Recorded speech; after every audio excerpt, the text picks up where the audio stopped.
Hello and welcome to the World Wanderers podcast, a proud part of the Wander Barn Podcast Network. I'm Ryan. I'm Amanda. And we're your hosts. We're a traveling couple and digital nomads taking you on our adventures as we explore locations, destinations, and careers. Enjoy the show. Hello, everyone, and welcome back to another episode of the World Wanderers podcast. We are very excited for today's episode of the show because we are joined by a very cool traveling couple named Ryan and Sophie. Ryan and Sophie are a couple in their mid-30s who quit their startup jobs in 2017 after nearly 10 years of career that left them dissatisfied. They departed from their home in Stockholm, Sweden to start an adventure sailing around the world. So they started in Europe, they did the Mediterranean, then they've done a number of transatlantic crossings. We're actually catching up with them from the Azores, the Portuguese islands, and talking when they're on their current transatlantic crossing. So lots of fun content we're discussing and covering about how to go about kind of making a dream reality and some of the practical aspects of going from, not having much experience to preparing, to buying a boat, to all the things you need to learn and know to be able to do big sailing trips.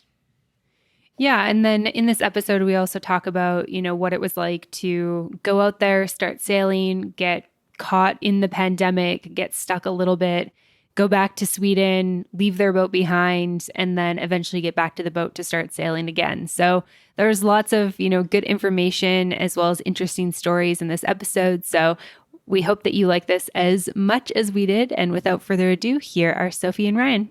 Sophie and Ryan, welcome to the show today. We're excited to have you here with us. Thanks, guys. Thanks. Where are you guys joining us from today? So we are currently docked in Madeira, which is a small island west of Portugal. We arrived there yesterday, 24 hours ago. So today we spent the day cleaning up the boat and kind of reclaiming our lives after a hard 4 days passage. Yeah. And were you guys coming from Europe to there or back towards Europe? So we were actually coming back to Europe. Well, we're not going to the mainland of Europe. That's right. We're coming from the Caribbean to the Atlantic Islands, and we're going back to the Caribbean. So that's where we're headed. We're headed back south and back west. Yeah, we were just looking at doing a little Atlantic circuit, little quote unquote, this year to escape hurricane season. So Yeah.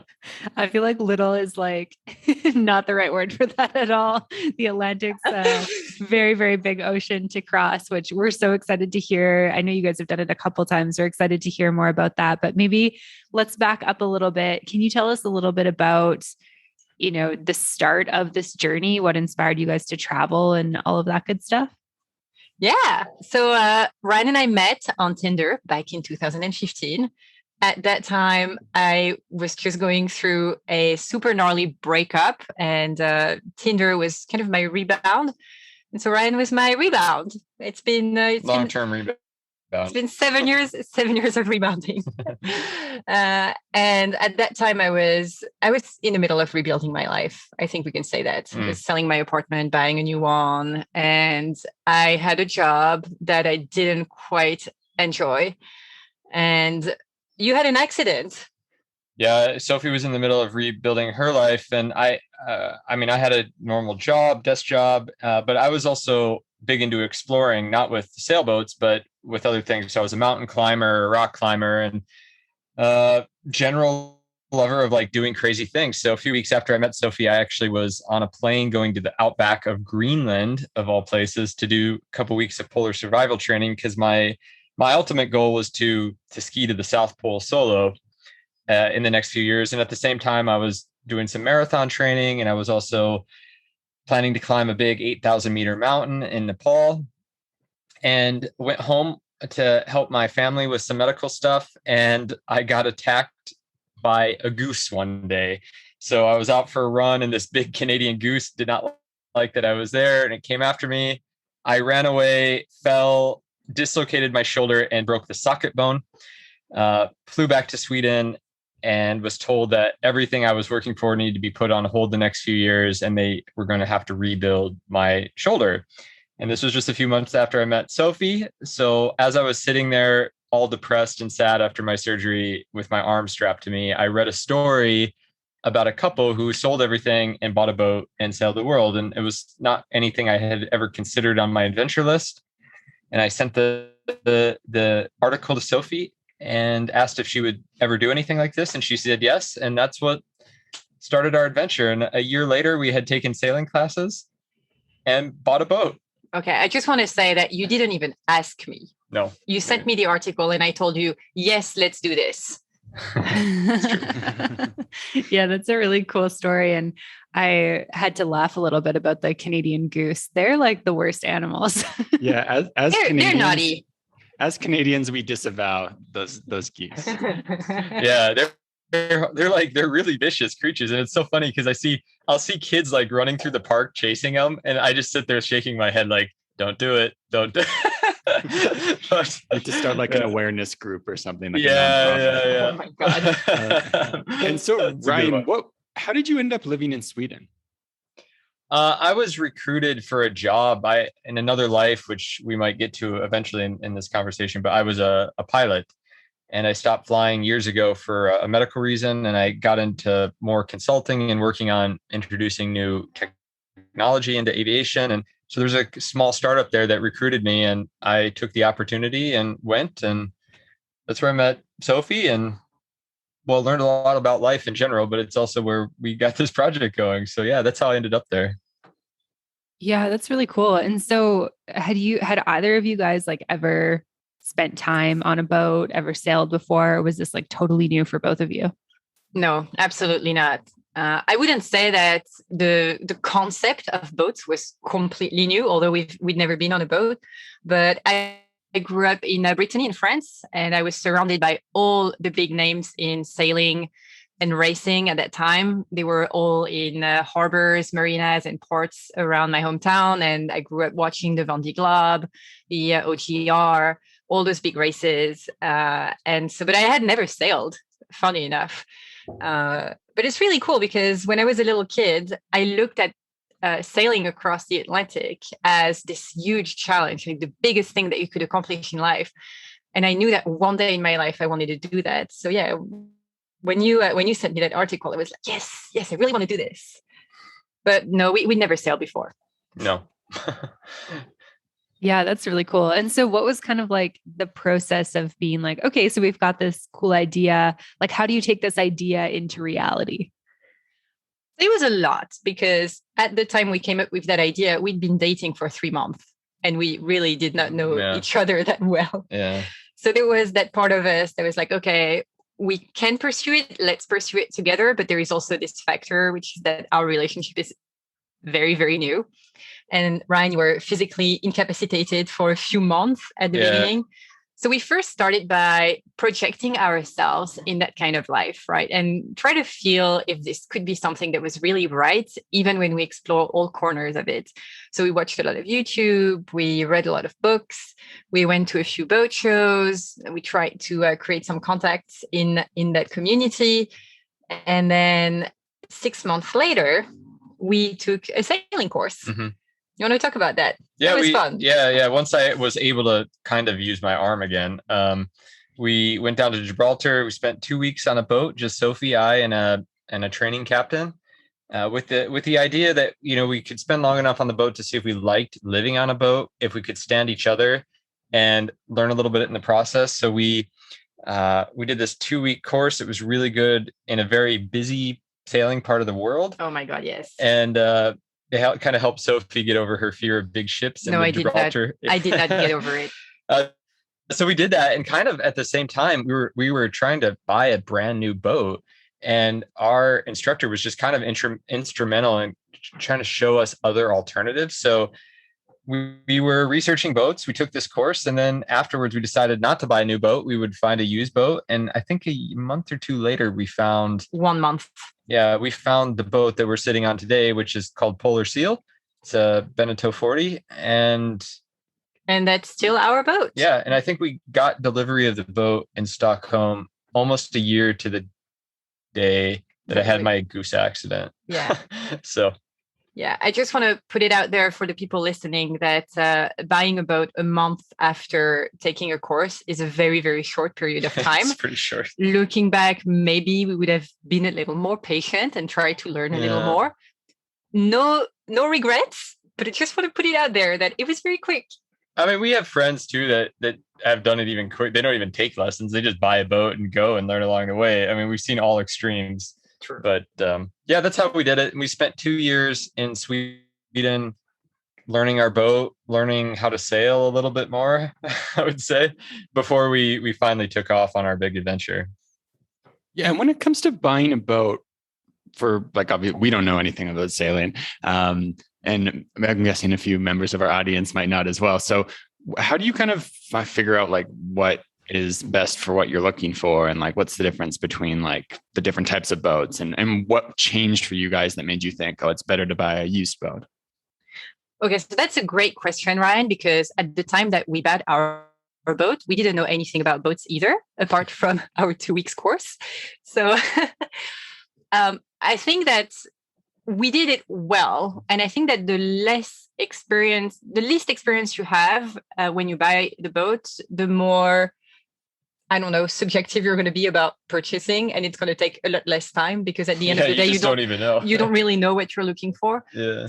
The way that we did it was to look for a boat that would be a nice house. And it turned out that it was the best thing that we could do for the type of sailing that we would want to do.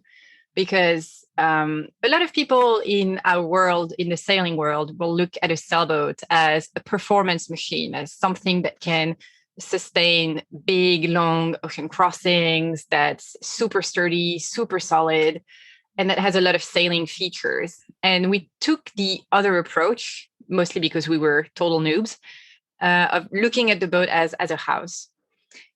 And we ended up spending much more time living on the boat than actually sailing the boat.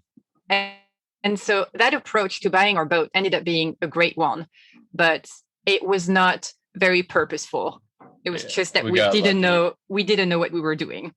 We got lucky. We actually went to a boat show and sat down with a broker who we're still friends with.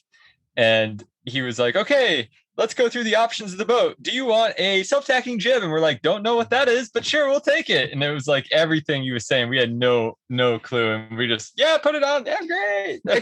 a code 0. You need a code 0. Okay, well, if we need a code 0, we'll take a code 0. Do you think we need it? Yes, I think you need it. Okay, put it on. No, but with the used boat, we just got a lot more for our money. And to be honest, I mean, unless you've really been around boats your whole life, you won't really know what you want in a boat for a few years anyways, until you're out sailing and understanding what you like and what works for you. So we have a better idea now that we're 5 years into this, but definitely did not have that at the beginning. But no regrets. No regrets. I love it. And so you said that you spent your first like couple years in Sweden, mostly living on the boat and doing like short trips and stuff like that. Were you living like full time on the boat, or did you guys still have like apartments and stuff like that in Sweden? Yeah. So we made that transition very long, and we took it really step by step, mostly because still at that time, Ryan and I, at the time that the boat was delivered to us, Ryan and I had known each other for a year. And that's a pretty short time, we felt, to just move in together in a very small space that moves all the time and start traveling the world. So, and we still needed to quit our jobs and start careers that we could take with us on the journey. And we really wanted to build up a little more experience. So we found a marina for our boat, and we really wanted to spend time learning her. And at the same time, we were living in our apartment, which was 10 minutes away by car. And so we really spent those 2 years making a smooth transition. So quitting our jobs, starting our own businesses, taking care of the boat, learning her inside out, making some small upgrades. And then there is this thing, which is that this project, the hardest part is to depart. It's to leave. And I think that we were very long leaving. We took a very long time just making the decision that now we're leaving. Time to go. Yeah, that makes sense. I mean, I would imagine that it's the type of thing where you're like, always feel like you could do like a little bit more preparation before you finally just go. And I guess at some point you just need to decide like, okay, we've prepared enough. Like we just got to get on the move now. We just got to like take a leap and go for it. Yeah. And it's the most anticlimactic thing because, we moved on the boat one day in May 2018. And it was so weird because all of a sudden the boat went from being our little vacation home to becoming our full-time home. And all of a sudden you realize all the things that you're not quite ready to live with. And so we spent a few weeks trying to fix those little things like a mattress. When our boat was the vacation home, I didn't really care that the cushions were really hard. But now that I was going to spend my life in there, I was like, we need a new mattress, like right now. Yeah, we almost needed to spend a little bit longer living on it, I think, because it was a bit of a shock to it was a bit of a shock to the system when we moved on board. And it was like, okay, this is very small. Because we moved on board, I think a couple of weeks before we had planned to depart. Yeah, and those 2 weeks were chaotic. And there is always one less thing you can go by, one less person that you can say goodbye to, one less meeting that you can take with a client. And then eventually one day we were like, okay, we're leaving on Monday. And then the day before, I was wearing braces at that time and my braces broke. So we're like, all right, I guess I need to go to the dentist today. All right, we're leaving tomorrow. Yeah. And on the day that we left, it was super anticlimactic. We were essentially alone and, saying goodbye to our little slip at the marina for the last time. And they're like, oh my God, is this it? Yeah, nobody came by. There was nobody. We were alone. Just like, all right, this is it. So, yeah. And so what was it like? What's the hardest part about adjusting to living with so much less space and living on a boat? Oh, wow. How much time do you have? I would say, well, it's, when you start living on a sailboat and you start a voyage right away, everything, like life as you know it, everything changes. The way that you sleep, the way that you eat, the way that you earn money, the way that you spend money, the way that you do groceries, the way that you cook. Everything changes from one day to the other. And it is absolutely exhausting.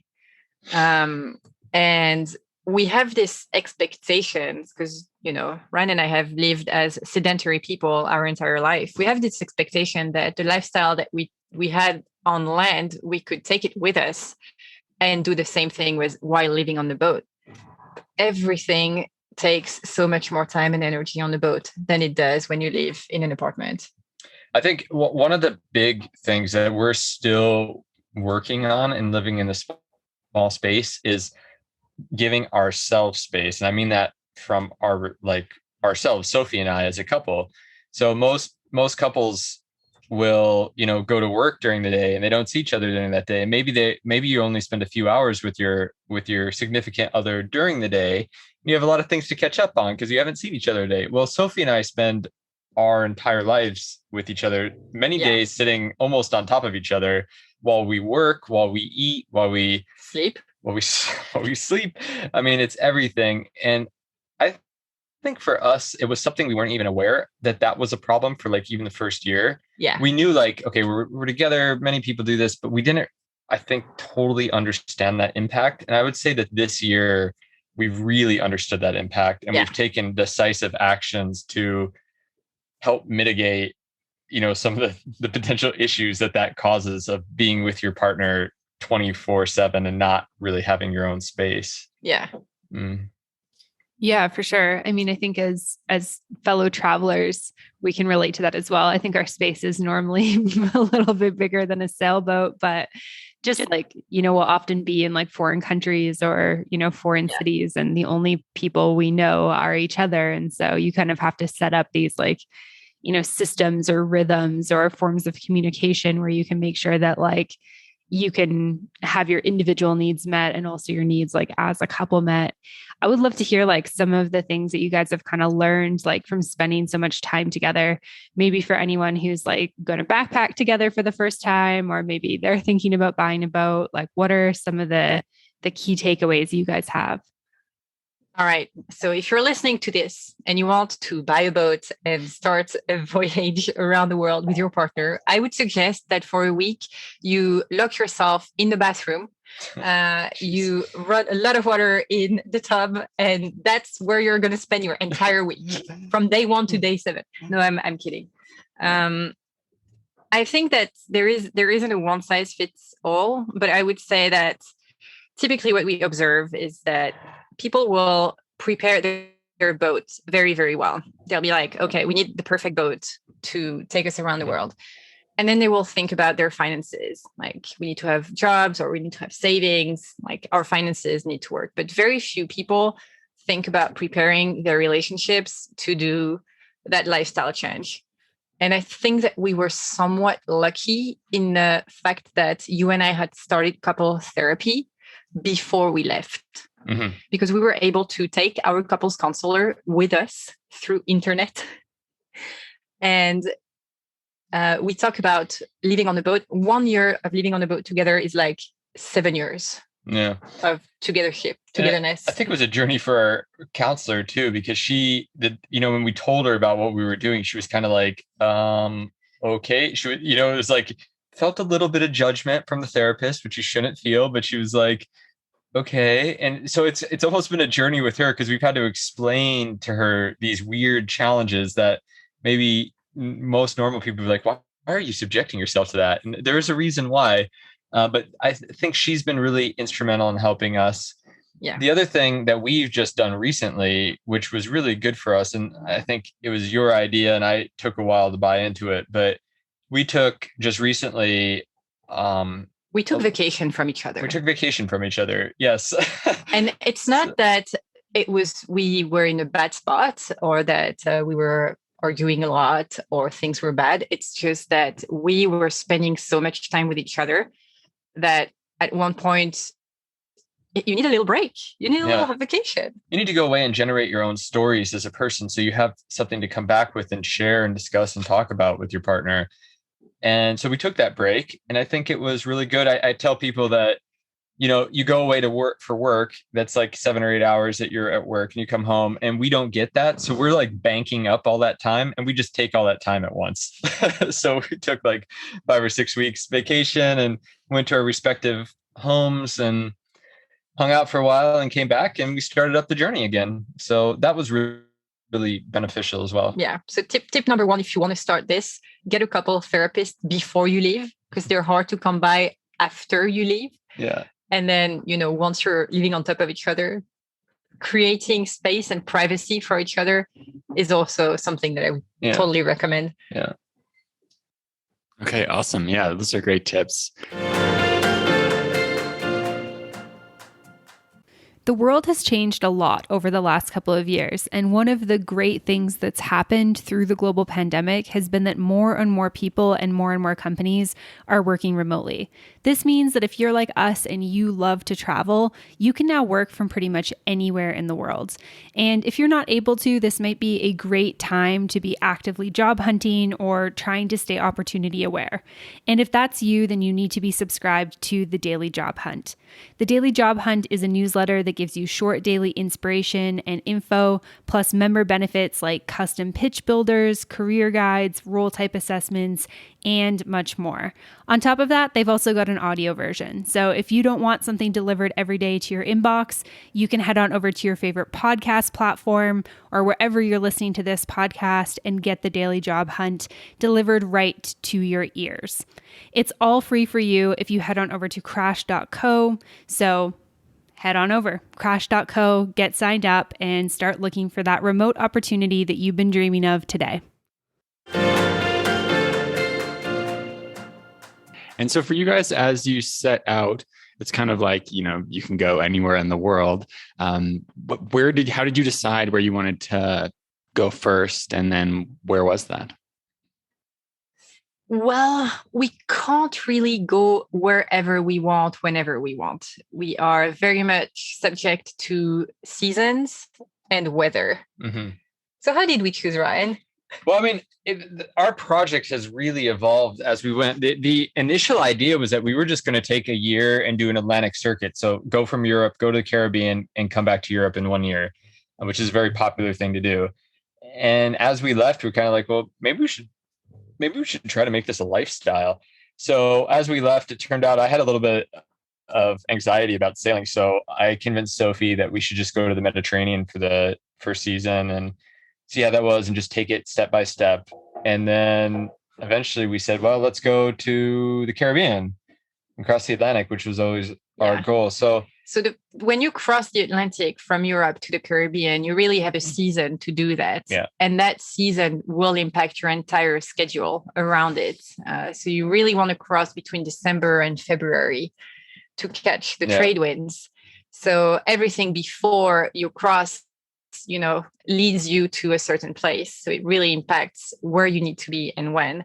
And same thing after, once you're in the Caribbean, you have so much time to sail before you need to get ready for hurricane season.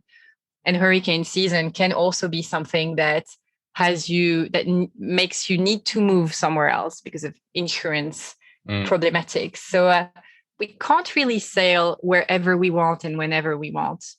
But we really try to, when we are in one place, we try to look at what the best alternatives are for us at a given point, and we take it from there.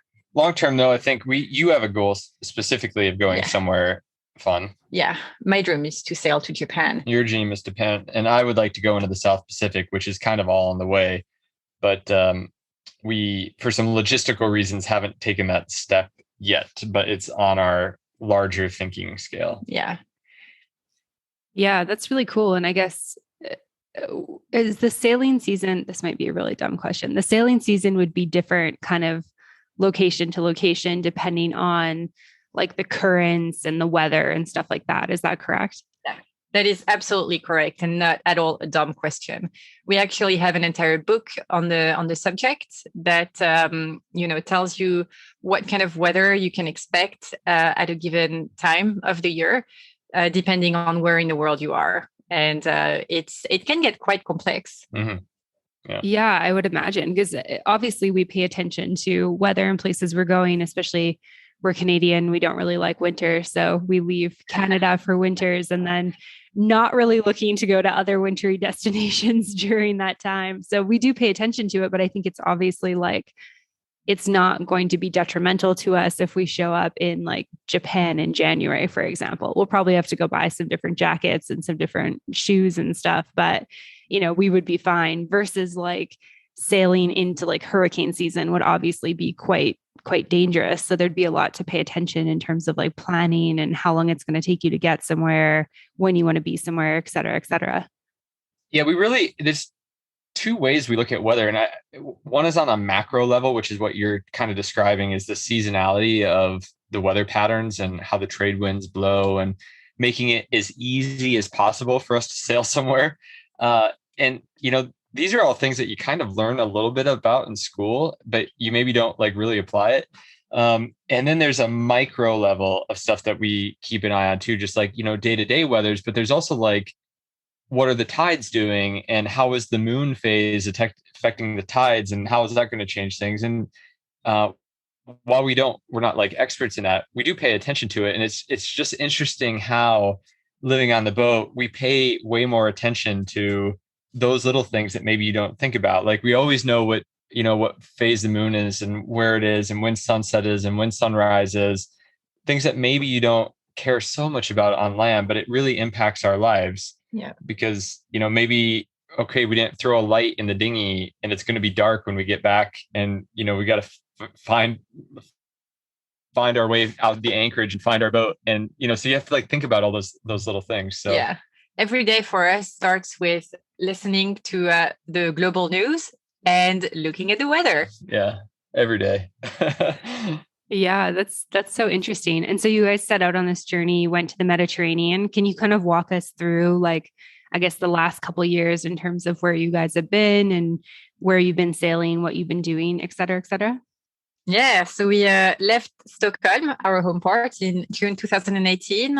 And all that season, we went down to Germany. We took the Kiel Canal, which is a canal that cuts Denmark, which is a really cool experience. Then we sailed across the North Sea, all along Holland, Belgium, and France. We went to Brittany. We arrived with our boat to my hometown, which was the coolest thing ever.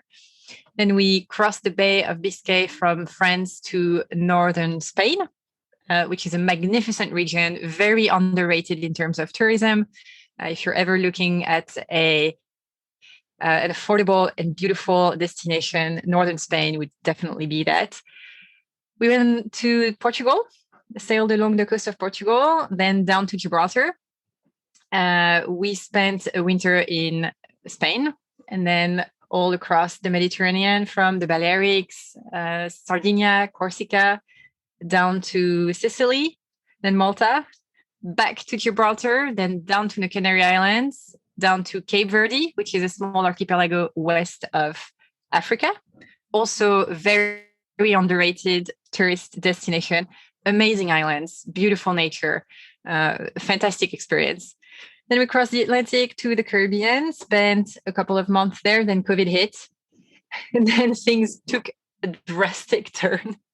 Yeah, we ended up spending 3 months kind of on lockdown on our boat in the Caribbean. And I think for a lot of people, they would say, oh, you were doing COVID in paradise. But it was really like we call it the sailor's lottery. And some islands were like paradise to be in. But where we were in St. Martin, it wasn't a pleasant experience. So it was 3 months of kind of being in hell and being in prison on your boat. And so after that, we sailed the boat to Curacao, put it on land, and then flew back to Sweden for a while. Yeah, Curacao, for people who don't know where that is, it's just north of Venezuela, on the south of the Caribbean Sea. So when we left St. Martin, we had to cross the entire Caribbean Sea, which took us 5 days, and we had to time that. And then we went back to the boat. We sailed to Bonaire, which is also, it's right next to Curacao. And this year, we decided that we were going to cross the Atlantic back to Europe, quote unquote. Yeah, so we did. We were going to do a Atlantic circuit this year. So Bonaire, we went up to Bermuda, Azores. Now we're in Madeira. We'll go back to the Canaries and then head back to the Caribbean. So that's a very long answer. It was 3 years in 3 minutes. Yeah. Yeah. And so just to touch quickly on like that spring of 2020 stuff, when like everything's kind of unfolding for us, we were actually in Panama at the time. And then we were like, oh, this seems like it's not going to go so well here in Panama. Went back to Canada.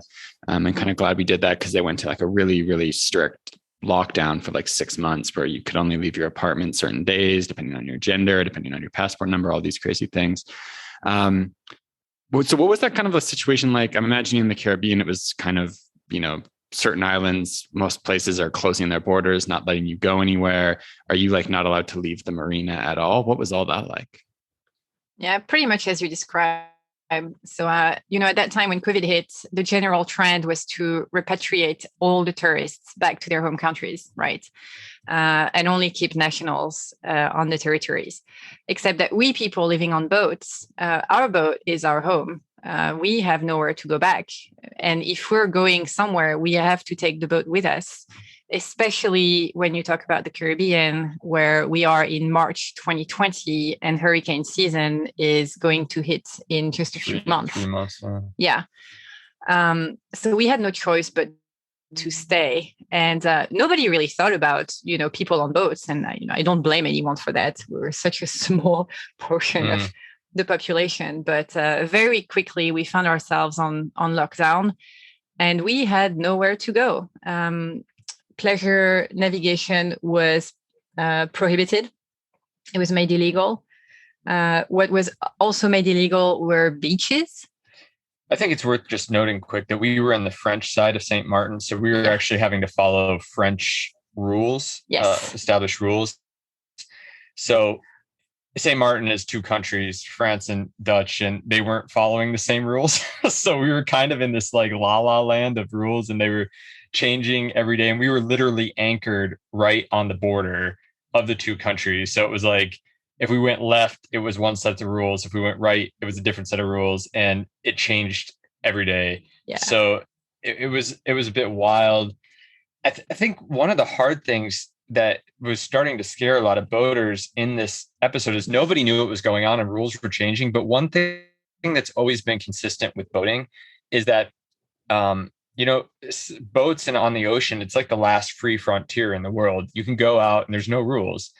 But one of the things everybody follows is this kind of general philosophy that a boat can come and anchor in a country or in a port if they need a rest or if they're in trouble or, just something like that. This is a very common internationally accepted rule. And when COVID hit, that just went away. And for a lot of people, they were trying to get places and they had literally nowhere to go. Mm-hmm. And so countries are just like throwing out international rules that have been accepted for hundreds of years.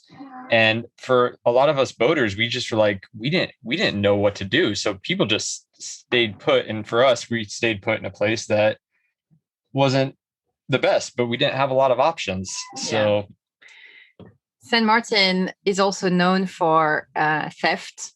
And so at some point we decided to take night watches with all the boats in our neighborhood. And very quickly we get reasons to believe that it was the right thing for us to do.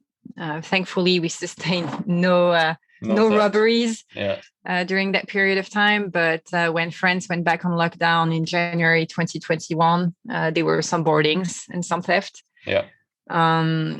It was prohibited to swim from the boats, and beaches were closed, as I said. So it was between 35 and 39 degrees Celsius. And you couldn't swim. And for the people who were cleaning their hulls, some of them were fined. Yeah. So it was a very particular atmosphere. There was a lot of anxiety, and it was not lockdown in paradise at all. Yeah, for sure. Thanks for sharing all of that. That definitely sounds like a very challenging time. And so it must have been like pretty stressful too when you guys decided like, okay, we're going to like leave the boat here and go back to Sweden. How did you guys kind of like come to that decision? Was it just a matter of like, the tides have changed, like the weather's changed, we clearly can't sail back, like Sweden's a much better place to kind of ride this out in? Yeah, well, it was so hard. It was so hard because we literally had nowhere to go. Borders were closed, so nobody would take us. For us, the idea of leaving the boat in Saint Martin, it was not even an option because the yards were all full. The marinas were all full. And, it's right in Hurricane Alley as well. So Saint Martin was destroyed by Hurricane Irma in 2017. And, every day we would wake up and be surrounded by the wrecks of Irma that had never been displaced. So we knew that, on top of escaping COVID, our priority was to put the boat in a safe place for hurricane season. Yeah, we had three issues we had to conquer. One was we needed to find a yard to store a boat. The second was we needed to find a country who would accept us to come. And then the third was we needed to find an international airport that was open. And that would fly directly to Europe. That could get us to Europe. And of all the Caribbean islands, there was none that met those three criteria, because if we could get two, but it didn't help our problem. We needed all three. And eventually Curacao, because they're a Dutch island, they have direct flights to the Netherlands, said, you can come. You will only have the day when you arrive to prepare your boat, put it to bed, which if you know anything about boats is insane. Usually it takes a few days to get your boat all prepared to leave it for a while. So we'd have like 6, 7, 8 hours to do it. And then you get to fly out immediately that day. Yeah. So we said, well, we'll do it.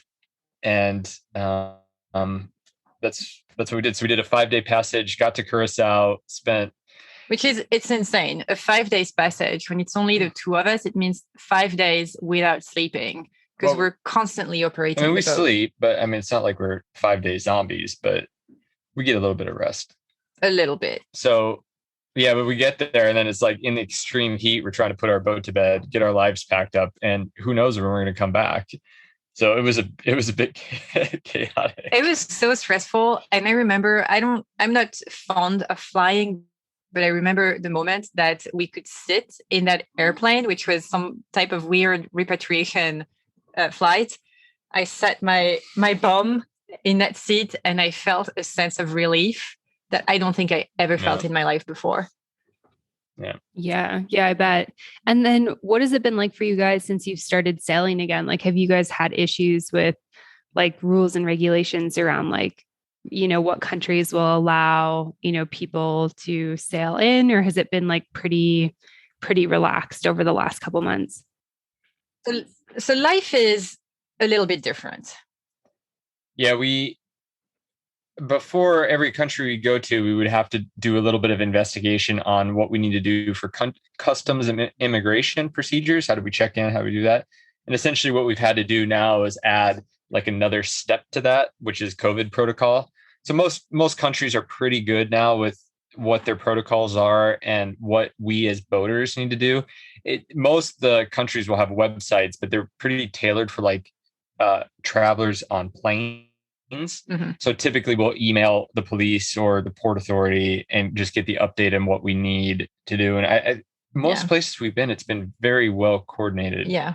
So before this year, it was still chaotic, but I'd say most of the countries that we would go to right now that really take a lot of boats, they've got it all streamlined and figured out. Mm-hmm. So it's just another step in our logistical process, which we spend a lot more time doing logistics in this life than I think people realize. Mm-hmm. So and then what's interesting too is that for every new place that we go, we have to learn the local COVID culture. So masks, no mask, what's okay, what's not. It's true. It's interesting, but we're adaptable. Yeah. So yeah, it is funny just as a traveler seeing that. I feel like a lot of people don't get that perspective. They just kind of assume everywhere is dealing with, but going from Canada to Mexico to the States to different countries, everywhere's got, it's kind of like, this new like cultural or like almost, you could imagine going if you were, someone who's going for breakfast with someone and you're like, oh, do we eat bacon? Do we not eat bacon? Like, what are our preferences here? That type of thing. It's very interesting to kind of go and feel out and get a sense for. Yeah, we find that a lot in the comment sections of our YouTube videos. People comment from what they know, and especially when we're in the thick of it between March and November, not everyone is aware that rules and regulations are different based on where you are in the world. And so we could really see in our comment sections that there was such a thing as a local COVID culture. Yeah. It was very interesting. Yeah. Yeah. And so for you guys, you kind of got this like forced break from sailing for a while. What were your kind of feelings like as that was going on? I'm assuming there's a certain point of like, oh, this is enjoyable to be back on land and doing that type of stuff. But then were you itching to get back sailing again? And then what was it like once you were, back in the Caribbean, back on the boat, and back sailing again? I think it went in phases. When we get back to Sweden, I have to be honest here. I didn't know if I wanted to go back to the boat because the 3 months that we spent locked inside Polysil, inside that dirty lagoon with the wrecks, that was a bit traumatic, I think. And it took me a while to get back on my feet.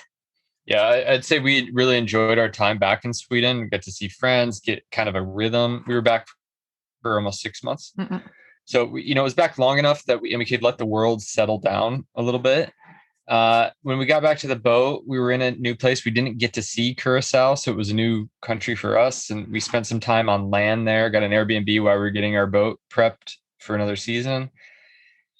And then, we went to Bonaire, which was beautiful. And we didn't know what to expect there. And we ended up spending 4 months in Bonaire, just on anchor, which we also weren't really expecting. Yeah. So it was, back when we came back to the boat December of 2020, the world was still not, and I guess it's still not completely recovered from the pandemic.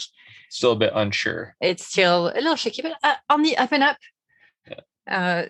So we really took it like by phases, telling ourselves that, we're going to try this. If in a month or 2 or 3, it doesn't work out, then we'll think about, if we want to take another break or if we want to do something different. Yeah. But it ended up working out really, really good for us. We were able to be vaccinated in Bonaire, which was fantastic.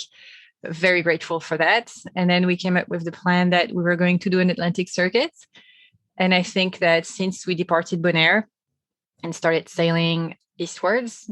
We've had a really fun adventure. It's been an adventure, yeah. And we've really reconnected with everything that we love about sailing, which is discovering new places, meeting great people, and being at sea. So it's been a tough year and a half, but overall, I think that we come out of it a bit stronger. Yeah. Yeah, for sure. Thanks for sharing that. And I'm curious, kind of what is your plan in terms of like what's next for you guys? Like, where are you guys headed next?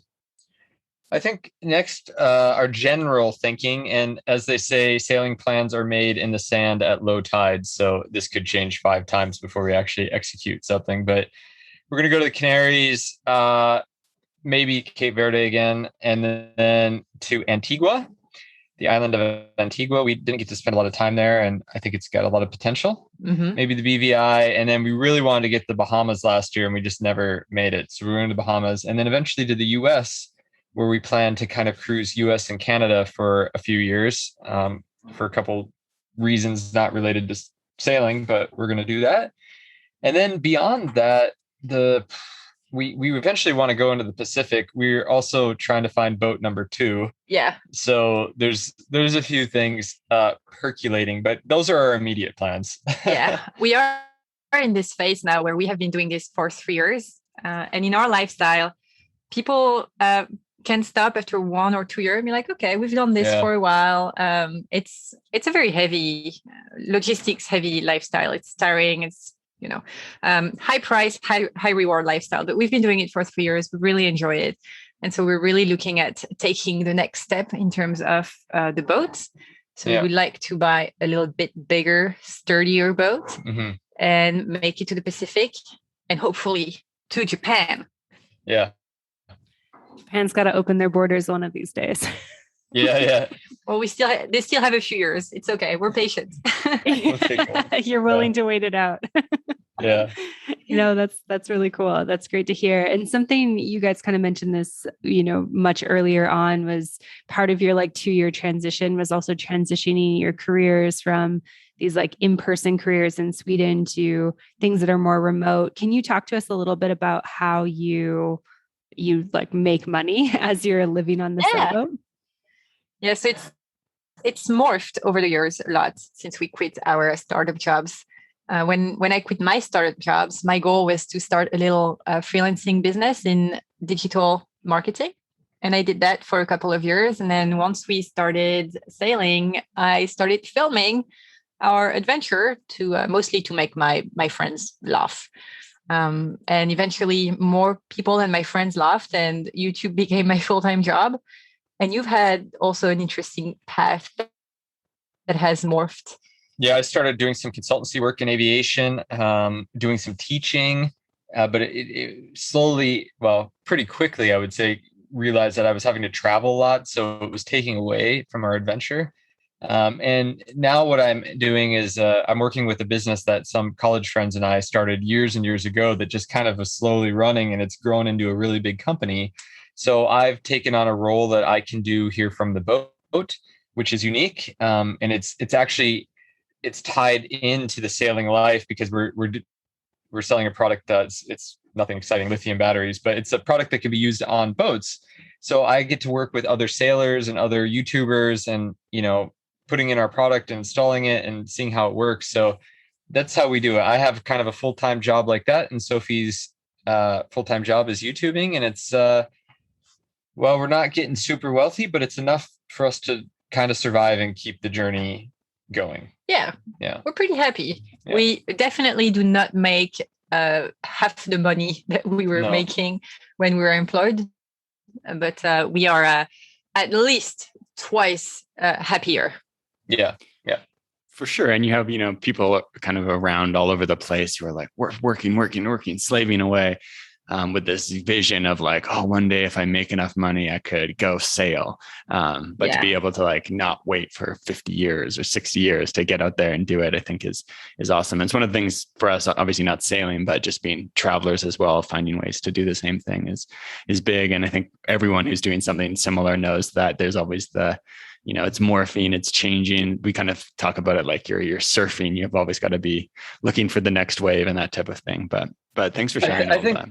I think that's a really good point, just to play on that a little bit, because we're not the youngest people that are out here, but we're a fairly young group of the sailors that we meet. Mm-hmm. And one of the things that was important to us when we got this idea, because we were like, well, we could wait a little while. And I remember saying to you, Sophie, like, but what if something happens to one of us? And we meet so many people that have saved their whole lives, and then they buy their dream boat and they've retired, and then something happens to them, maybe the first year, the second year, and kind of the dream is gone. And so I think our thinking behind it was like, okay, if we take 5 years and go do this and travel and have this huge adventure, and we need to work 5 years later at like a normal job so we can retire or whatever that means, it's for us, it was a better plan and made more sense, because we didn't want to work all our lives, start the adventure, and then, who knows what's going to happen in 30 years. So I would encourage people, if they have a dream like this, to find a way to do it now versus waiting and doing it later. Yeah, for sure. I mean, you never know when you're going to get attacked by a Canadian goose. Exactly. That's why we tell that story. No, I love it. I love how it's just like you're doing all these extreme activities. Like, I'm going to ski to the South Pole, and then it's like I got like attacked by a goose, and it really messed me up. Yeah. I'll tell you, when I ended up in the emergency room, there was nothing going on in the hospital that day, nothing. And so everybody in the hospital was like down checking out the guy who got attacked by the goose, whose shoulder was now sitting in the middle of his chest. So it was a full room, because they had to actually knock me out to get the arm put back in place. And, those geese. Yeah, terrible. Oh my God. I feel like it just fully confirms everything I've ever felt about Canadian geese. So I'm not going to feel any guilt going forward about my strong dislike for them. No, don't. Amazing. Well, this conversation's been so fun. We're really excited to follow you guys on your journeys. You're sailing around the world and whatnot. Can you share with listeners where they can go to, find your videos, follow along with photos, get in touch with you guys if they want all that good stuff? Yeah, so generally, if you Google Ryan and Sophie Sailing, you will find us. We have a lot of fun videos of our adventures around the world, sailing, not sailing, exploring. Mm-hmm. We're also on Instagram at Ryan and Sophie Sailing. Yep. We have a lot of cool photos. And we have a website, ryanandsophie.com. So where, you can follow along. Yeah. Amazing. We're wishing you well on your next set of sailing travels, and just really grateful that you took the time to chat with us today. So thank you so much. Excellent. Thanks you so guys. Much, guys. It was great. Yeah. Thanks, guys. Thanks for listening to this episode. If you want more, make sure to check out the World Wanderers Insider, available on Patreon at patreon.com/theworldwanderers. For show notes, head over to theworldwanderers.com. Find us on social media at The World Wanderers Podcast, and join the private Facebook community at World Wanderers, a community for travelers. You can always get in touch with us at info@theworldwanderers.com. And if you enjoyed the show, don't forget to subscribe and leave a review. It really helps us find new listeners. See you next time. This episode of the podcast was sponsored by The Daily Job Hunt. If you're on the job hunt right now, or just want to keep your ears open to other opportunities, potentially looking for remote jobs and ways you can travel and have more work flexibility, you definitely need to be subscribed to the Daily Job Hunt newsletter. They deliver awesome content to your email inbox every single day with tips, info, strategies on winning job opportunities. You can also get the audio edition in your favorite podcast player. So to do that, go to crash.co and sign up for the Daily Job Hunt.